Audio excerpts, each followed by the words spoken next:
Voltamos. Vamos agora ao último profeta e, consequentemente, também o último profeta, o último livro do Antigo Testamento. Nós já estudamos e vimos que a ordem dos profetas no índice da Bíblia não confere com a data de aparecimento deles. Os profetas são organizados no índice da Bíblia e a ordem dele dos livros é mais uma ordem didática do que realmente uma ordem temporal. Porque primeiro veio Isaías, Jeremias, Ezequiel, Daniel, não necessariamente assim eles ocorrem. Mas Malaquias realmente é o último cronologicamente falando do Antigo Testamento, e o último descrito na Bíblia. Venha comigo e nós vamos para a página 148. Malaquias. Malaquias é o último dos profetas. Testifica como fazem os que vieram antes dele. O triste fato do fracasso de Israel, ele apresenta o quadro de um povo religioso, extremamente, mas interiormente indiferente e falso. O povo para o qual o culto a Jeová se transformou em formalismo vazio, desempenhado por um sacerdote corrupto que não o respeitava. Sob o ministério de Ageu e Zacarias, o povo estava disposto a reconhecer suas faltas e corrigi-las, mas agora endureceram-se tanto que negaram insolentemente as acusações de Jeová. Bom, quando nós lemos o profeta Zacarias, acompanhamos com o contexto de Esdras, nós veremos momentos de arrependimento do povo, eles se reanimam, e realmente você tem a construção do templo, você tem a construção dos muros, a reedificação, o trabalho, que é um desafio, viver as promessas de Deus, que era o retorno do povo, também exigia deles um trabalho, uma colaboração, uma cooperação de cada parte. Só que a vida cristã, ela é boa, mas há momentos em que nós somos desafiados a nos permitir sermos corrigidos por Deus. E nem sempre o nosso coração está apto para receber uma palavra de correção. Porque o nosso grande desafio é a nossa... Talvez não seja tanto ir ao templo, mas a nossa conversa, o nosso diálogo com Deus, parar para ler as Escrituras, que às vezes tem períodos, tem épocas que tem semanas que muitos de nós não conseguem. Eu louvo a Deus se você, desde que você se converteu até o dia de hoje, você leu a Bíblia quase todos os dias. Parabéns para você. Misericórdia, Senhor. Mas Deus vê essas falhas nossas, Ele sempre nos chama para um reposicionamento. Só que o povo de Deus incorre no risco de resolver fechar definitivamente os olhos, porque ele tem outras prioridades, ele tem outros interesses. E aqui Malaquias está dizendo que, Malaquias está dizendo, olha, vocês precisam se emendar, precisam voltar aos caminhos do Senhor. E ele é um sinal de Deus, mais um sinal de Deus para chamar o povo a uma vida interior. Quando Malaquias escreveu, os judeus repatriados passavam novamente por advertências de declínio espiritual. Eles se haviam tornado cínicos e questionavam a justiça de Deus. Iam se tornando mecânicos e insensíveis na sua observância ao culto divino, indiferentes às exigências da lei. Eles faziam ser culpados de muitos tipos de transgressões contra o concerto. Malaquias confronta os sacerdotes e o povo com um apelo profético para que se arrependesse dos seus pecados e hipocrisias, para moverem a desobediência que bloqueava o fluxo do favor e bênção de Deus, para voltares ao Senhor e aos seus concertos com os corações sinceros e obedientes. Malaquias, temos visto aqui, capítulo 1, o amor do Senhor por Jacó, porque quando Deus nos repreende, chama a nossa atenção porque Ele nos ama, e às vezes a gente vê a repreensão só como uma coisa assim, lá vem Ele me criticar outra vez. O Senhor está dizendo que está reprovando os sacerdotes, porque a verdade é que a quem mais é dado, mais é cobrado, né? E o castigo dos sacerdotes, advertência contra a infidelidade conjugal, porque às vezes uma cultura, muitas das vezes quando a pessoa tem em si uma cultura machista, e agora tem muitas mulheres, eles acham que a traição é algo que porque eu sou fraco, porque isso, porque aquilo. Tem os desafios, tem os problemas, não quero trazer isso aqui de forma simplista. E Deus apela para o arrependimento que muda as nossas atitudes. Mas às vezes a gente vê tanta gente traindo, enganando, aí depois parece que a vida, parece que aquilo parece que não há culpa, né? Parece que não se condoeu com a sua própria iniquidade. E às vezes, por uma visão machista, acha que tudo bem, trair, ela que aguente, em alguns casos ele que aguente. E o Senhor não gosta disso, né? Entristece o coração do nosso Deus. E Deus não vê isso com tanta naturalidade como às vezes nós vemos, né? Eu sei que é caso a caso, situações, pessoas que... Porque às vezes o outro não quis mesmo, a pessoa está de coração fechado e o divórcio é inevitável. Jesus falou que permitiu o divórcio por causa da dureza do coração do povo, mas não é o propósito de Deus. O problema é que nós estamos vivendo uma sociedade que os relacionamentos são absolutamente passageiros e o compromisso é pouco. E o problema é que isso às vezes tem influenciado as nossas igrejas. Então, se a pessoa tem um histórico de um divórcio, a gente vê o contexto. Mas às vezes a gente tem líderes espirituais, pastores, que já estão no terceiro casamento e o cara é pastor. Poxa vida, que isso? Entendeu? Então, assim, alguma coisa está errada. 3 divórcios? 3? 4?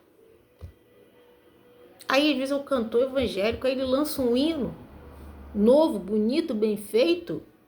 Não que a gente vai condenar a pessoa ao limbo, mas espera aí. Que a gente tem muita dificuldade, às vezes, de reconhecer que não estou apto ao ministério. Não estou apto.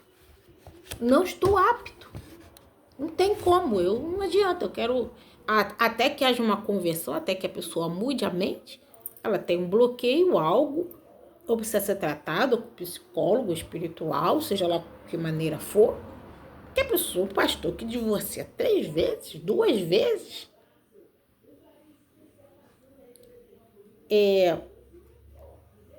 não dá para ser pastor. Ele tem 3, 4 divórcios, ele é ministro de louvor. Não dá para ser ministro de louvor. Dá para ele frequentar os cultos, ouvir a palavra, aprender. Talvez ele precise ouvir, sentar para escutar. Mas às vezes o afã de assumirmos o cargo, a posição, o microfone, o poder, ou os benefícios financeiros que aquele ministério me dá, um trabalho humilde e digno não vai dar. Então não tem só a questão do adultério. O orgulho e a vaidade dos nossos corações e a ganância por poder e dinheiro.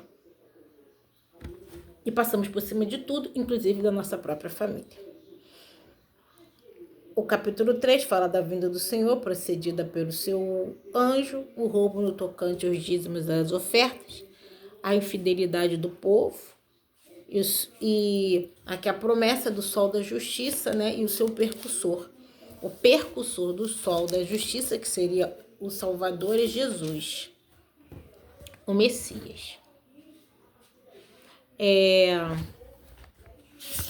Venha comigo agora para a página 149, tema. Malaquias falou de um povo desiludido, desanimado, cheio de dúvidas, cuja experiência não harmonizava com o seu conhecimento da promessa gloriosa. Então eles sabiam que tinha uma promessa, né? Mas eles já estavam duvidando da promessa, da fidelidade de Deus. Autor: Malaquias significa meu mensageiro ou mensageiro de Jeová. Além do autor, não há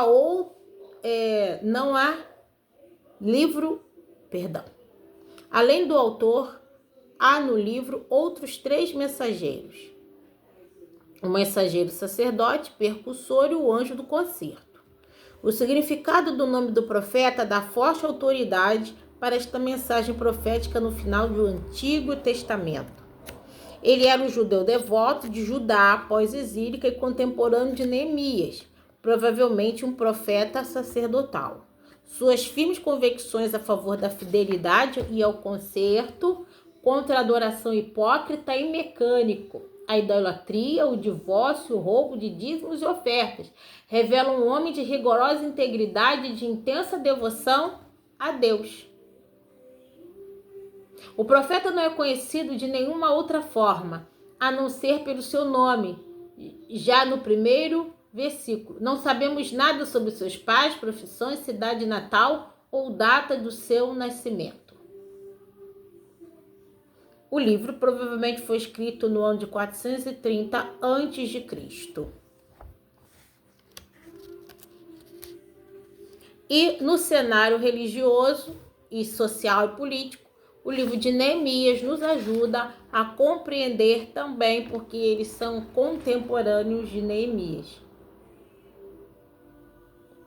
Página 152. O povo tinha deixado de dar o dízimo, em consequência, as colheitas fracassaram. Então, de novo, para que a gente tenha a bênção da parte de Deus exteriormente, muitas das vezes, primeiro é necessário ser tratado o nosso interior. Começa no interior a fidelidade, que se repercute nos dízimos e nas ofertas, uma aliança com Deus, porque o texto fala que, né, trazei todos os dízimos e eu vos o que? Abrirei as janelas dos céus. E, às vezes, a ausência do dízimo não é que não vai chover na nossa casa. Não é que de repente vai ser R$1.300, vai aparecer lá 5.000. Mas Deus nos fará prosperar nas pequenas coisas, nas promoções que nós vamos encontrar no mercado, que vai comprar mais barato, nos descontos que receberemos, na provisão de Deus que vem quando a gente não precisa comprar remédio, na paz espiritual, em tantas outras coisas que se revela a manifestação da fidelidade de Deus nos nossos dízimos e nossas ofertas. Indiferença religiosa para com as leis e as ofertas, enquanto acusam Deus de ser indiferente ao bem ou ao mal. Indiferença moral para com os votos de casamento, chegar a ser divorciadas mulheres judias para casar com as pagãs. Pecados sociais de prejuízo, fraude e opressão.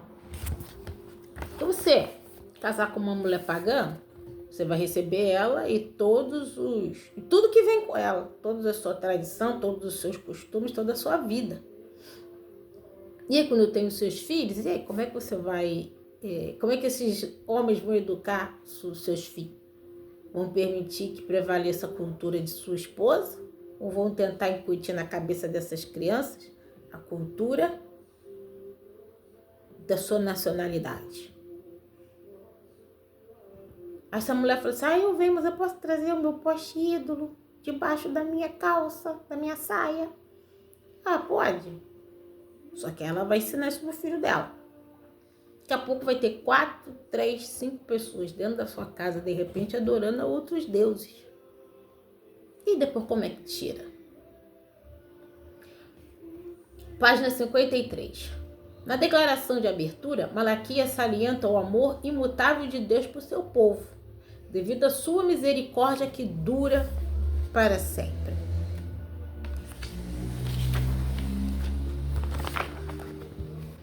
O objetivo do livro, página 154. Malaquias teve seu objetivo despertar o calejado povo que restara de Israel em sua estagnação e frieza espiritual. Como aquecer o coração espiritualmente? Uma parte depende de nós. Falando, Senhor, tá ruim, confessando, reconhecendo. O restante da obra é Deus quem faz. Quando nós deixamos de reconhecer, aí que o negócio tá feio. E é o que Deus sempre sinaliza na sua palavra. Deixar de reconhecer, de botar a mão na consciência. E sempre acusamos alguém. Isso é o primeiro caminho para o esfriamento espiritual. Gente, vou encerrar por aqui. Tem muita coisa para ser lida, observada, estudada sobre o que já vimos, especialmente sobre o profeta Malaquias, perdão. Mas eu encerro por aqui porque eu acho que é tempo de avançarmos para no futuro, conhecermos um pouco mais e avançarmos para outras coisas. Fecho aqui com vocês. Quero agradecer pelo carinho de todos, pela acolhida, por esse tempo que passamos juntos. Fiquem com Deus e até a próxima.